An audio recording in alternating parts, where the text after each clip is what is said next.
Olá, meus irmãos, graça e paz. Sou Tenório Cavalcante, da Igreja Rede Esperança, superintendente da Escola Bíblica Cristã na cidade de São José da Coroa Grande, campo liderado pelo evangelista Davi Barbosa. Antes de iniciar, pedimos a você que se inscreva em nosso canal e ative o sininho, para que você receba todas as notificações do canal Teologando Esperança. Compartilhe nossos vídeos, deixa seu like. Isso nos incentiva a trazer conteúdos da escola bíblica. A você, professor, seja bastante dinâmico e que suas dinâmicas estejam adequado a cada temática, a cada tema da lição. Não falte em nossa escola bíblica, que é todas as segundas-feiras, na nossa igreja sede, na rua Hinaldo Moraes, em frente à Escola Estadual Carlos Dias, e Mata do Cajueiro, em frente à casa do nosso amigo Benezé, às 19 horas. Espero vocês. E agora iremos falar sobre a 7ª lição do 4º trimestre, com o tema A Responsabilidade é Individual. Iremos ler o texto áureo e vamos ser bastante rápidos, só para esclarecer algumas coisas rápidas para você, tá bom? Não vamos dar a lição toda. Texto áureo diz: a alma que pecar, essa morrerá. O filho não levará a maldade do pai, nem o pai levará a maldade do filho. A justiça do justo ficará sobre ele, e a impiedade do ímpio cairá sobre ele. Então, a justiça do justo estará sobre ele, e a impiedade do ímpio cairá sobre ele. Ezequiel 18 e 20. A verdade prática, para além da responsabilidade individual, a palavra de Deus se posiciona como contra o fatalismo, isto é, contra a ideia de que tudo está determinado por um rígido destino. Então, essa ideia de determinação está totalmente equivocada. Deus não quer que você escolha o errado, a maldição, mas Ele coloca a bênção e a maldição, ainda dá um indicativo indicando a você que escolha a bênção, mas a escolha é sua. Então não é um destino de erro. Você não tem um destino de erro, mas você tem um livre-arbítrio para errar ou para acertar. As escolhas estão em suas mãos. Então, a verdade prática, a gente já leu. Os 3 objetivos é falar sobre a máxima do ditado, usada em Israel, e expor a respeito da abrangência da salvação e pontuar a reação. Havia um ditado em Israel, um ditado que dizia que os pais comem uva verde e os dentes dos filhos é que ficam ásperos. É como o pai peca e os filhos é quem sofre a punição dos seus erros. O povo de Israel, em seus delitos e pecados, estavam colocando a culpa das suas circunstâncias e de seu sofrimento no pecado dos seus pais, colocando culpa no pecado de seus avós. O povo de Israel estava usando esse ditado, e sendo eles que estavam andando em pecado, desobedecendo a Deus e dizendo que estavam sofrendo pelo pecado dos seus pais, e usando a própria lei de Moisés. Veja só o que a gente vai ler aqui para você. Êxodo capítulo 20. Êxodo capítulo 20, versículo 5. Veja o texto que ele usava para dizer que as circunstâncias do momento que eles viviam eram por causa do pecado de seus pais. E tem uma base bíblica? Tem. Só que a interpretação é diferente. E a gente tem que atentar para a exegese bíblica. Então, Êxodo 20, versículo 5. Não se ajoelhe diante de ídolos, nem se dobre a eles, pois eu, o Senhor, sou o seu Deus e não tolero outros deuses. Eu castigo aqueles que me odeiam, até seus bisnetos e trisnetos. Veja só, aí pegava esse texto que Deus dizendo, olha, eu castigo aqueles que adoram a ídolos, que me rejeitam, que me odeiam, eu castigo. E eu castigo também os seus bisnetos e trisnetos. Mas olha, o que Deus está dizendo é que se meus pais foram idólatras e eu segui esse caminho da idolatria, eu também vou ser castigado. Mas se eu não seguir o caminho da idolatria, eu não vou pecar. Eu não vou pagar o pecado deles, não. Se eu seguir o caminho da idolatria, eu vou ser castigado, igual aos meus pais. Mas se eu não seguir, eu não vou pagar pelos pecados dos meus pais. Eu não vou pagar pelos erros dos meus pais. Então Deus, quando fala aqui que odeia o que idolatram, né? Que adoram imagem de escultura, e ele vai castigar até os bisnetos e trisnetos, mas ele está dizendo aquele que prosseguir. Se eu prosseguir adorando a ídolos como meus pais adoraram, eu posso, se também está dentro desse contexto. Mas se eu não for idólatra, eu não tenho nada a ver com esse castigo que Deus falou. Não tenho nada a ver. E eu vou provar biblicamente. O rei Josias, que reinou com 8 anos. Quem era Josias? Segundo livro de Crônica, capítulo 34. Segundo livro de Crônica, capítulo 34. Vou deixar aqui só para a gente não esquecer. Ele reina com 8 anos de idade, Josias. Josias vai reinar com 8 anos de idade. O avô de Josias era Manassés. Foi idólatra. No fim da vida ele se arrependeu, né? Mas Manassés reinou 55 anos, desobedecendo a Deus, idolatrando ídolos. O avô de Josias. O pai de Josias era outro idólatra. E além de idólatra, foi pior do que Manassés, porque além de idolatrar, ele consultou feiticeiros. Então, Josias era filho de Amon, neto de Manassés. Manassés idólatra. Amon, feiticeiro, consultou e foi também feiticeiro.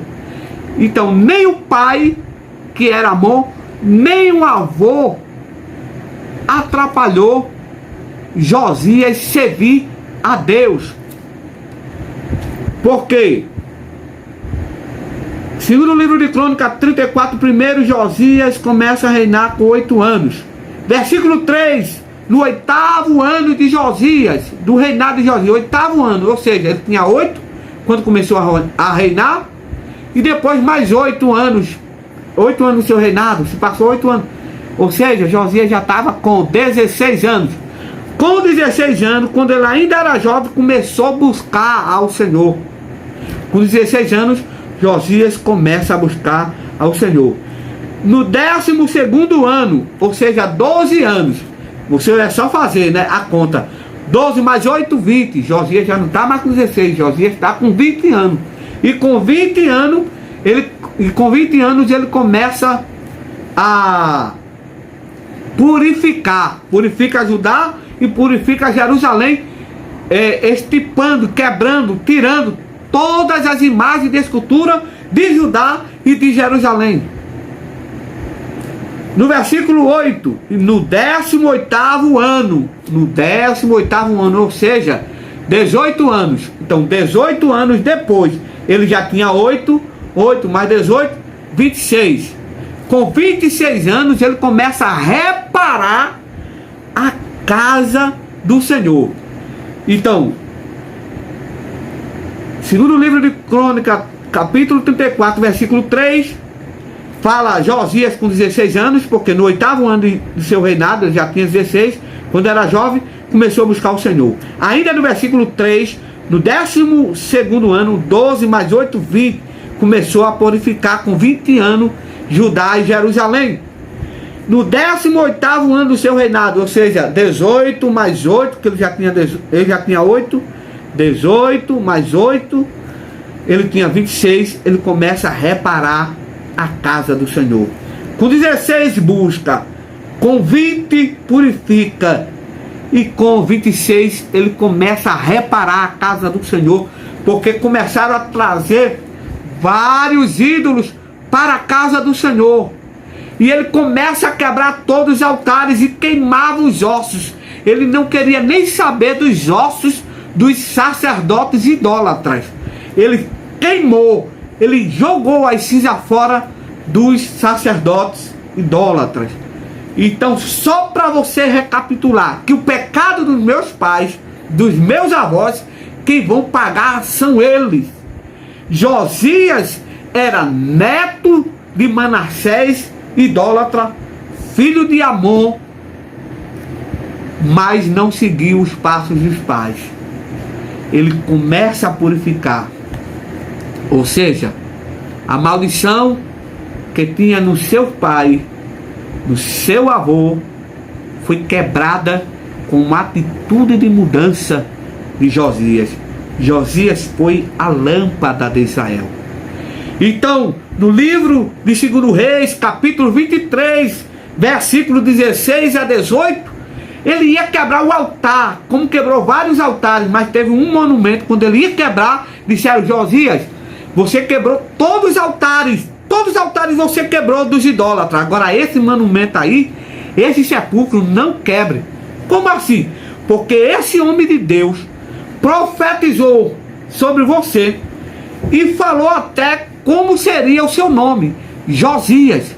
Segundo alguns teólogos, e também fazendo a conta da inscrição dos livros, segundo alguns teólogos, 300 anos antes de Josias nascer, esse profeta, que quase que Josias derruba o altar dele, porque Josias pensava que era o altar de outros sacerdotes idólatras, mas aquele altar, aquele sepulcro, não era um sepulcro de um sacerdote idólatra, era de um profeta que havia profetizado 300 anos antes, que havia de nascer ou de reinar um homem com o nome chamado Josias. E Josias não mexeu ali.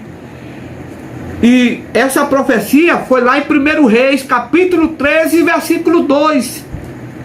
Quando o profeta diz: altar, altar, haverá um homem, cujo nome será Josias, que vai te quebrar, vai quebrar toda a idolatria. Com 300 anos antes, já era profetizado. Então, o pecado de Manassés pagou. O pecado de Amon pagou. Josias não pagou o pecado do pai. A alma que pecar, essa morrerá. Então, no primeiro tópico, trata principalmente desses assuntos. Porque o povo de Israel usava esse ditado para colocar as suas circunstâncias e os seus problemas atuais e colocar culpa nos seus descendentes. Aliás, colocar culpa nos seus antepassados. Dizer que estava sofrendo por causa dos seus antepassados. Mas eles estavam sofrendo porque eles atualmente é que estavam em pecado. Eu não posso também, é o que está aqui ainda, que eu não vou ler, mas está no primeiro tópico aí, no problema em nosso tempo. Doutrina da uva verde e dentes embotados, que predominou o imaginário popular de Israel. Ou seja, o passado condenava o presente. Ou seja, se você é cristão, você é salvo em Cristo, você foi perdoado por Deus, o sofrimento do presente em sua vida é por causa de algum erro, de circunstâncias, de erro atuais, não lá atrás, porque a dívida já foi rasgada. Porque tem muitos pastores e pregadores que ainda usam esse termo, que a pessoa está sofrendo por causa do pecado passado. Não, você está sofrendo por alguma escolha errada do presente, e essa circunstância, como a lei da semeadura é rápida, você está sofrendo agora. Mas o seu pecado lá atrás, quando você não conhecia Deus, no seu pecado lá atrás, quando você foi perdoado por Deus, as coisas estão acontecendo pelas circunstâncias momentâneas da vida, mas não tem nada a ver, eita, ele está pagando o que fez lá atrás. Não. Quem está em Cristo, nova criatura é. As coisas velhas se passaram, eis que tudo se fez novo. Como a gente é falho, no presente momento a gente erra e a gente vai arcar com os erros. Por quê? Porque agora você é uma nova criatura, você agora sabe a verdade. E esses erros do presente, você vai ter resposta rápida de alguma coisa errada que você fez, mas não lá do seu passado, da sua vida de pecado. Então, voltando ainda a esse texto de Ezequiel, não é? Ezequiel vai, versículo 10, imagine, Ezequiel capítulo 18, versículo 10. Imagine também um homem que tem um filho que rouba, mata e faz coisas erradas. Versículo 13. E empresta dinheiro e juros altos. Será que ele vai viver? Não. Deus está dizendo, não viverá. Ele fez todas essas coisas vergonhosas e morrerá por causa delas. Esse filho será culpado da sua própria morte. O pai não vai pagar pelo erro do filho. Não. Nem o filho vai pagar pelo erro do pai. Dito isto, a gente agora apresenta um segundo tópico para você, que a gente vai falar rapidinho também. É só para você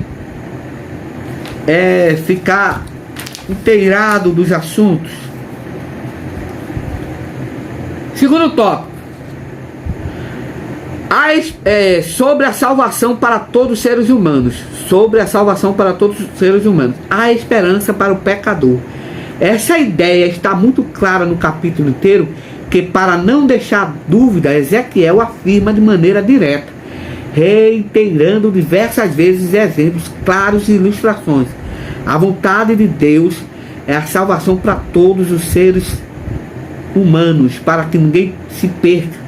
Nisso o profeta antecipa e fala, aí você vai ver, conferir os assuntos lá em 2 Coríntios 5,17, as coisas velhas passaram, eis que tudo se fez novo.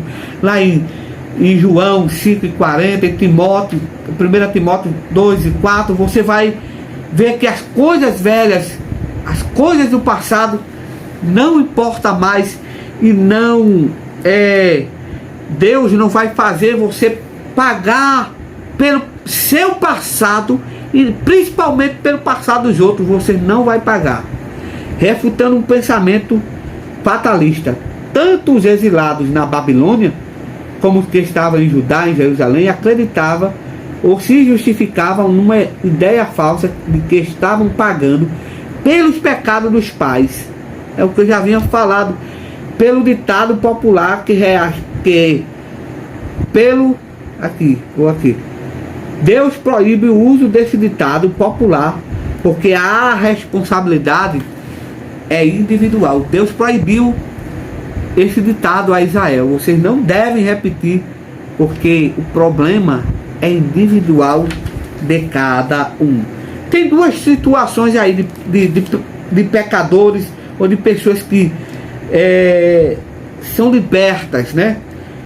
O profeta explica com clareza o oráculo divino sobre a relação de Deus com os seres humanos. Se o pecador abandona a sua vida cheia de pecados, todo tipo de maldade e iniquidade, e se volta para Deus, tal pessoa é perdoada. E se fizer juízo e justiça, certamente viverá e não morrerá. Terá vida, a vida eterna com Deus e a vida de cidadão dos céus aqui na terra.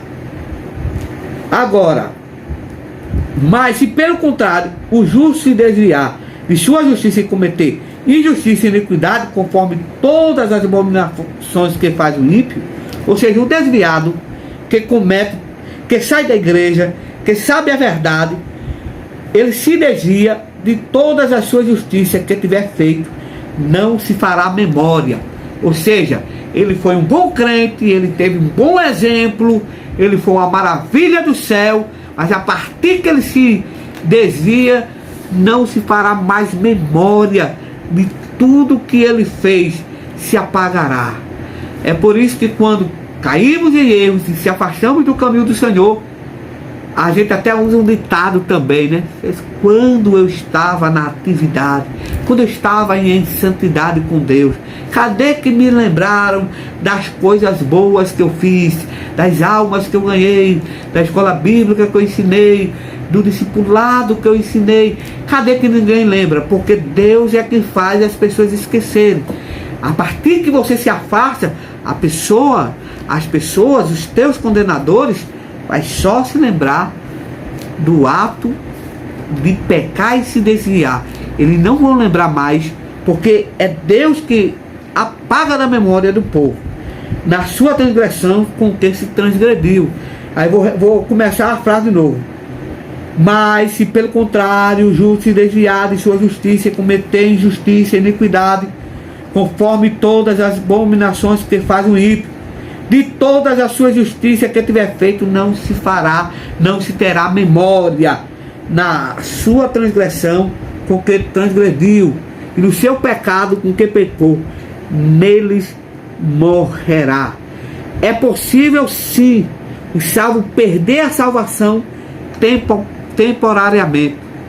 Então o salvo, ele pode perder a salvação temporariamente, quando ele se desvia, quando ele comete um ato que ele sabe que é pecado, que está ali nas obras da carne, que quem tal coisa comete não herdarão o reino dos céus. Então vamos lá para Gálatas capítulo 5. Veja as coisas que por Deus é proibido, que nós não devemos cometer. Gálatas capítulo 5, obras da carne.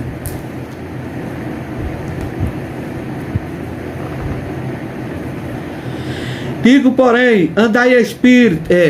Gálatas 5, versículo 16 e diante. Vamos para resumir, vamos ler Gálatas capítulo 5 e 19. Porque as obras da carne são manifestas, quais são? Prostituição, impureza, lascívia, idolatria, feitiçaria, inimizade, porfias, emulações, iras, pelejas, dissensões, fofoca, inveja, homicídio, bebedice, glutonarias, coisas semelhantes a estas, acerca das quais vos declaro, como já antes tenho dito, que os que cometem tais coisas não herdarão o reino de Deus. Então, hoje a maioria dos ministérios e das denominações julgam e determinam pelo adultério e pela bebida, né? É punido pelo adultério e pela bebida.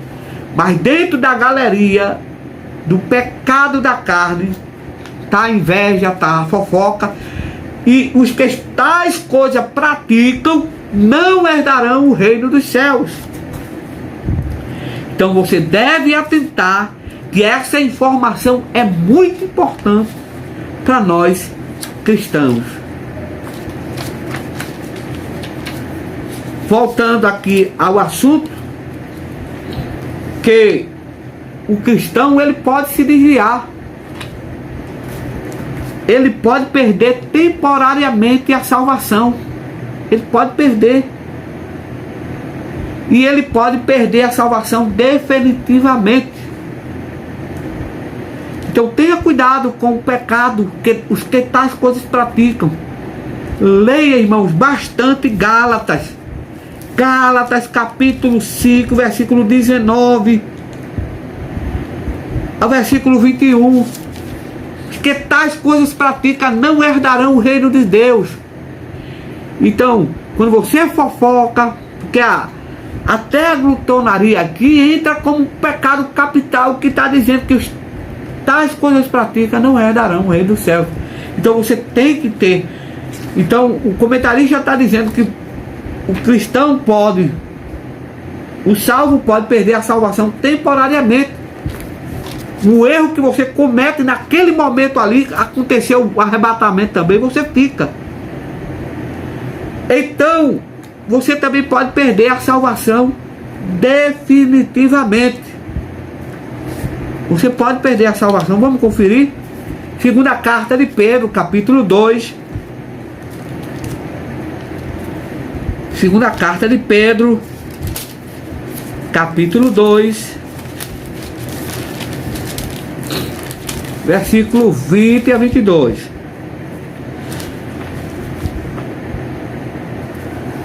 É segunda carta? É segunda. Estava em primeira. Segunda carta, capítulo 2, versículo 20 a 22. Que diz assim: porquanto, se depois de terem escapado das corrupções do mundo, pelo conhecimento do Senhor e Salvador Jesus Cristo, forem outra vez envolvidos nelas e vencidos, tornou-se-lhe o último estado pior do que o primeiro. Porque melhor fora não conhecer o caminho da justiça, do que conhecendo desviarem do santo mandamento que lhe fora dado. Deste modo sobreveio o que por um verdadeiro provérbio se diz: o cão voltou ao seu próprio vômito, a porca lavada ao espojadouro da lama. Então o salvo pode perder temporariamente a salvação por um ato que ele está cometendo ali, e pode perder definitivamente. Então tenha cuidado, muito cuidado. Gente, o vídeo já ficou longo, passando aqui só para você ter uma ideia do que você vai falar na revista, né? Faltou ainda o terceiro tópico, falando sobre a reação de Israel. E eu quero pedir a você que estude a sua lição em casa e que você tire todo o seu conteúdo extraído da lição, da revista, que sua dinâmica seja um enquadrado dessas temáticas, tá certo? Obrigado a você que teve a paciência de nos assistir. Eu só ensinei o primeiro e segundo tópico, devido ao tempo que o vídeo já está longo. Então, muito obrigado a todos. Todas as segunda-feiras, às 19 horas, Escola Bíblica na Igreja Sede, na rua Hinaldo Moraes, em frente à Escola Estadual Carlos Dias, e também na Mata do Cajueiro, em frente à casa do nosso amigo Benezé. Lembre-se, quem não se assenta para aprender, jamais pode se levantar para ensinar. Deus abençoe a todos, graça e paz.